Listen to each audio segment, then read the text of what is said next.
You're listening to Eating for Eden, episode 39.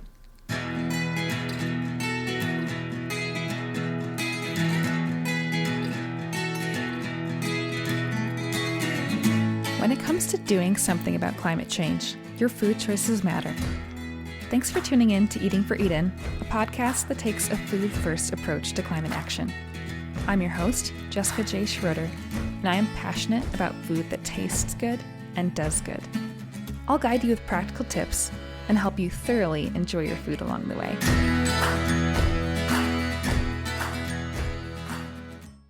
Happy New Year! This is the second episode in our 4-part series for January I'm calling Progress Over Perfection. At a time of year when many of us start new things with gusto, only to burn out a month or two later, I want to encourage an approach that is realistic, sustainable, and grace-filled. Eating more plant-based is a worthy goal. Taking an intentional approach will set you up best for success. Be sure to hit subscribe on Apple Podcasts, Spotify, YouTube, or whatever platform you're listening on so you don't miss the remaining episodes in this series. Before diving into today's episode, I want to tell you that I've developed a resource to help you maximize what you get out of this series. And for a limited time, listeners can receive 25% off with the code PROGRESS25 at checkout. That's PROGRESS25. Head over to the store at edenandme.com to check out the Beginner's Guide to Eating Plant-Based. See the show notes for a link. Also, if you would like additional support beyond the podcast and self-directed guide, let's work together. I offer one-on-one coaching, and I'd love to connect with you to see how I can help you build intentional habits toward worthy goals. Reach out to me at edenandme@substack.com for more information. This email address is also in the show notes. Okay, with that, let's dive on into our second Progress Over Perfection episode. Part 2. Your pace is your pace. Some people are of the disposition that once they know they want to try something, they dive in head first and never look back. These people are rare. Even if you think you may be one of these people, please recognize that it is far more likely for the vast majority of us that incremental progress is going to be far more effective than an overnight 180 shift. I came to eat the way I do over the course of years. I simply made small changes here and there as I learned more about eating healthfully and stewarding the environment. I didn't attempt some magical overnight overhaul, and I don't recommend trying that. It's bound to fail. We all need to make progress, but the pace of progress is going to look different for each one of us. One person's incremental steps of progress may look like leaps and bounds compared to another's baby steps. Part of this comes down to how much time we each need to adapt. And related to this is the point each of us is starting from. Some of us are already eating a diversity of plant foods and want to be more intentional about cutting out animal products. Others of us may be used to eating meat or dairy at every meal and have little experience with beans, tofu, or making plants the star of a dish. For instance, if you're used to eating eggs and bacon for breakfast, a meat and cheese-filled sandwich for lunch, and a rotation of beef, pork, or chicken for dinner, you likely have a further way to go than the person who already tends to relegate meat only to dinner time. Additional things that can or will influence an individual's pace include personality, taste preferences, and any potential barriers that need to be overcome, whether those be practical, mental, emotional, or otherwise. While I don't want to go too deep into personality differences, this is an important notion to keep in mind. Don't expect your journey to look the same as the journeys of people who are very different from you in temperament. Some will want to go more quickly, some more slowly. Some are more internally motivated. Others may struggle more as an individual and need community support to help carry them along. The key here is to know yourself and don't expect to have the same experiences as others, whether positive or negative. You may struggle more than another person, but then you might have an easier time than someone else. As far as knowing yourself, what supports might you need to put in place to help you achieve success? And as far as managing expectations goes, Refuse comparing yourself to others. You may be able to learn things from others, but don't expect your experiences to be a carbon copy of theirs. As for taste preferences, it is vital to recognize that it can take time to adapt to new foods and cooking methods, but we can and do adapt. This concept was central to episode 4, Taste is Habit. Taste really is habit. What we eat shapes what we like and crave. Don't believe me? Give it a genuine try. Anyone who has cut out sugar for several weeks will be able to attest to the change in how they perceive of given food's sweetness. And that's just an example. Differing taste preferences will affect how someone starts out, as well as how easily they will adapt to new patterns of eating. For example, some have a tough time with bitter foods. For some, these have an acquired taste, but there has been some research suggesting that, similar to the cilantro phenomenon, some people simply won't be able to tolerate the taste of certain foods. So just give things a try. Give yourself time. See what happens. Continuing on, there may be differences in pickiness or lack thereof between people. Some of us are adventuresome when it comes to trying new things versus those who are more traditional or comfort-seeking in their eating habits. Will you need to opt for plant-based meat alternatives, staying a bit closer to the taste and feel of meat? Or will you go straight for beans and lentils? What major plants will you lean on because they are familiar? Which foods will take longer to acclimate to? These aren't necessarily questions that you need to answer, but hopefully they will help to paint a picture of the diversity of taste preferences across the board and the fact that you fall somewhere along a spectrum of preference. Your taste preferences can and will change if you make dietary adjustments, but the way in which those changes occur and which, quote, need to occur will be different between each individual. Moving on to potential barriers. One kind is internal, mental or emotional barriers. In order for you to make sustainable, sticky progress eating more plant-based, there may be mindset shifts that need to happen. For instance, before I was able to embrace soy foods, I had to learn more about the nutritional impact of these foods. I had bought into the myth that soy foods were, quote, bad for us, especially for men, and so I had simply avoided them instead of looking up the facts for myself.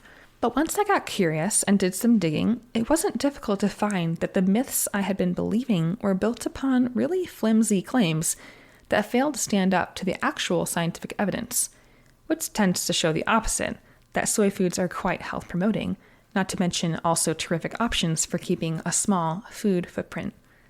Maybe soy is one of the things you need to have a mindset shift about. Or maybe it's meat or dairy. On the one hand, we may fear certain foods, believing for whatever slew of reasons that they are, quote, bad. On the other hand, we may have deeply held and largely unquestioned assumptions that certain foods need to be a part of one's diet. For example, it's common for men to assume that a meal isn't a meal unless it contains meat. While perhaps breakfast can be an exception to that rule, I see this as a common barrier for men in particular, and many women can fall prey to this as well.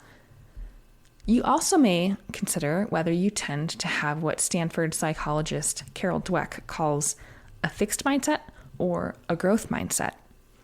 Do you tend to see the current state of things as static and unlikely to change? Fixed mindset. Or do you tend to see things as capable of changing, tend to see change as a positive thing, and often seek out change? The growth mindset. Those who naturally have a growth mindset will likely have an easier time making dietary changes. If you find you tend toward a fixed mindset, don't give up. There is hope for you yet. Part of being able to make change despite tending toward a fixed mindset starts with being aware of that mental barrier and finding ways to work through it, such as working toward a growth mindset.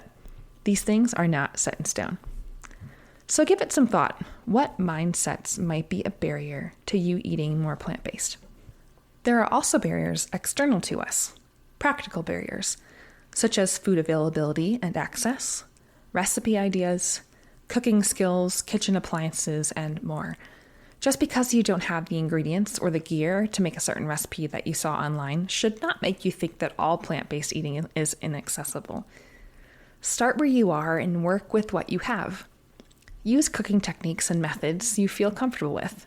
By all means, learn new ones, of course, but start with the familiar. Also, find out what your local grocery stores carry. Take some time to browse the aisles and various sections of the store. Since we tend to be creatures of habit, especially in our grocery shopping, there's likely a lot there to discover that you are unaware of. If there are certain things you can't find, search for suggested substitutes or consider searching online to order shelf-stable ingredients that you can't find in stores. As far as recipe ideas go, while there are a slew of recipes out there, the sheer volume can be a bit overwhelming.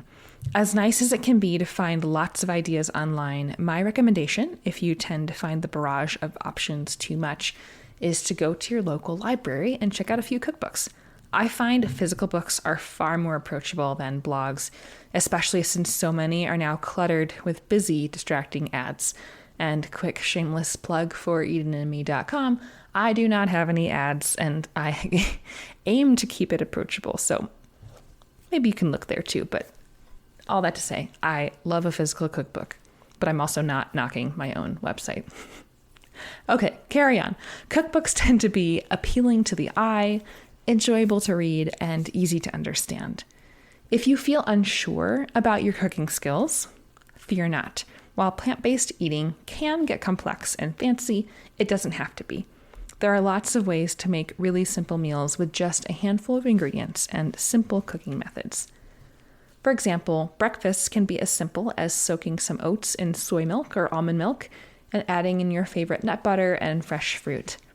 Lunches can be composed of salads topped with cooked whole grains and canned beans, or hummus with some fresh fruit and crackers or toast on the side. Dinners can be a tray of roasted veggies and tofu or tempeh, or a store-bought ready-made plant-based meat alternative served alone or with a whole grain or some bread, or a simple stir-fry of fresh veg and tofu or beans over noodles or rice. And if you are skilled in the kitchen but just don't want to spend a bunch of extra time cooking, or don't currently have the time, eating more plant-based doesn't inherently require hours of prep. Just like eating a diet with lots of animal products, what kinds of recipes you decide to make will determine how much time you spend in the kitchen. Check out episode 29 for more ideas of how to simplify your mood prep if you don't really like to cook. And if you love to cook, but you're unsure of how to let go of your animal-based favorites for more plants, check out episode 30 for some consolation and creative ideas. To sum up, your pace is your pace. Take the journey into eating more plant-based at the speed that is appropriate to you and your life circumstances. And recognize that there's more that I could have said here that I didn't have time to get into, such as whether you're cooking only for yourself or for others as well, what their personalities and preferences are, and so on. Life is complex. We're all different. We're all starting from different places, and we all have different places we want to get to, no matter how similar some of our values may be. So keep that in mind. Keep a light heart. As you keep your commitment to progress, remember that your pace is your pace. And don't forget, as I mentioned at the top of the episode, I have a new resource available on eatingandme.com that will help you maximize what you're learning in these episodes. This ebook is a self-paced guide that is designed to walk you through essential guiding principles and exercises to help you achieve sustainable progress in plant-based eating. I hope you download your copy today, and I just can't wait to hear about your journey. If you have questions or want to suggest a topic for a future episode, I'd love to hear from you. Send an email to eatingandme@substack.com. Also, if you've been enjoying this podcast, please consider leaving a review. I'd love to grow the reach of this podcast in 2025, and I need your help to do so. Thank you in advance. If you want recipes, head over to eatingandme.com, where you can find a variety of delicious recipes to bring what you're learning into the kitchen. Finally, become an email subscriber on Substack to have new podcast episodes delivered right to your inbox. If you appreciate the work I'm doing and want to support the show, you'll also have the option of becoming a paid subscriber. That's all for now, friends. Until next time, be well.